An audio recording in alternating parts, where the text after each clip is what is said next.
So I'm going to tell you the title of the picture, and you're going to tell me if it matches the mood of the picture. Teresa Felton is a volunteer at Hearthwood Elementary School. She has a very specialized purpose. She works in the Art Discovery Program.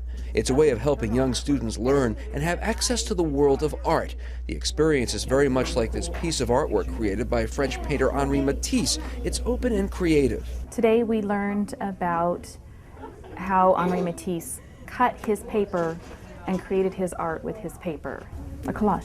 Just like Henri Matisse did, he would lay out all of his cutout shapes and his textures and his lines and his patterns, and he would make a background. He called it drawing with scissors.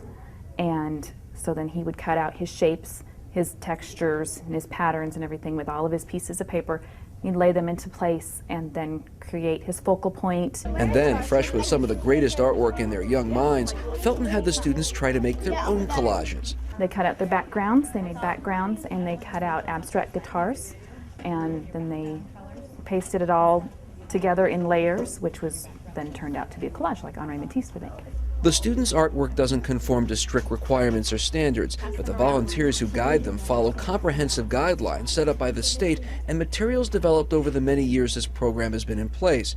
It pushes the envelope of creativity, and from it the students invent more styles and designs. For these students at Hearthwood and all the other elementary schools, it's how they learn in this program from the art itself that matters, to help them become better students by changing the way they think.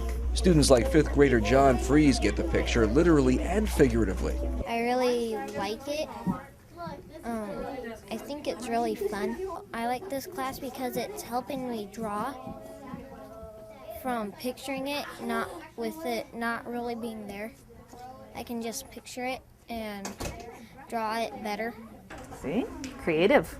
Other students feel the same way, that a window is being opened into a new dimension of learning. Sometimes it teaches me how to draw faces better, how to draw objects better. I'm one of those kids that just really likes art, like all the colors and designs and stuff.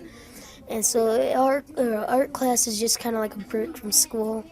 Although I'm in class and whatnot, it's kind of like a break for me.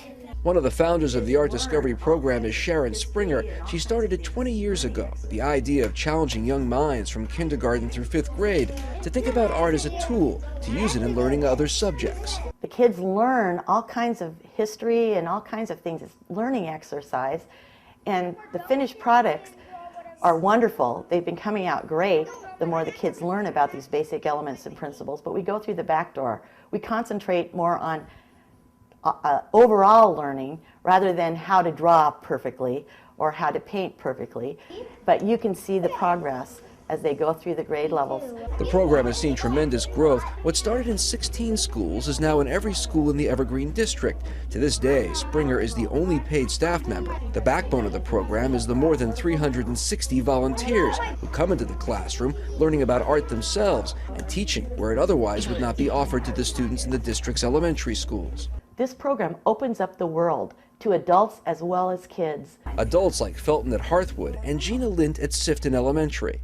Found I kind of liked it because I've always liked art as a kid and liked to draw and paint and all that, and I got into drafting and the more commercial end of it and kind of got away from all the artistic. So this is a way that I get to open up and learn more and get to play with the art and then talk to the kids about it and hopefully get them excited about it. From the very start, Lint and the other volunteers realized this was more than teaching the kids from out of an information packet provided by Springer and the district. The material was just a guideline to a different way of teaching. One of the things they tell you not to do is not to read the back of the pictures. You know, you read through it, get the information so that you can talk to the kids and not read to them. That it makes it more interesting for them and to get them involved in the conversation. And Lynn says she sees the results. Their skills progress as you talk to them a little bit more and have them look at, when you look at things, to see the shapes of them, whether they're cylinders or circles, or especially when they draw animals. And if you get them to break it down like that and see it that way, then they can start connecting all the lines and then fill in the detail. All this non-linear, outside-the-box teaching is having a positive effect from the teacher's perspective. We have a very great art program, very well thought out. I mean, to teach a lesson that the kids are engaged, they can understand what they can do. Yeah, and to go back and do it independently, it's great. It's great to see. At this age level, they're not able to compare their artwork to other people and say, oh, you know, yours is better, mine's worse. They take pride in their individual pieces, which is great. when students write stories, they love to have the artwork to go with it. So it's nice to pull on those concepts from, you know, art discovery and to see that start to show up in their work throughout the year. Well, it makes it more meaningful for the students. So art is so personal that if you're telling kids you have to do it this certain way, then they're not going to want to do it because it's not for them, it's not about what they like.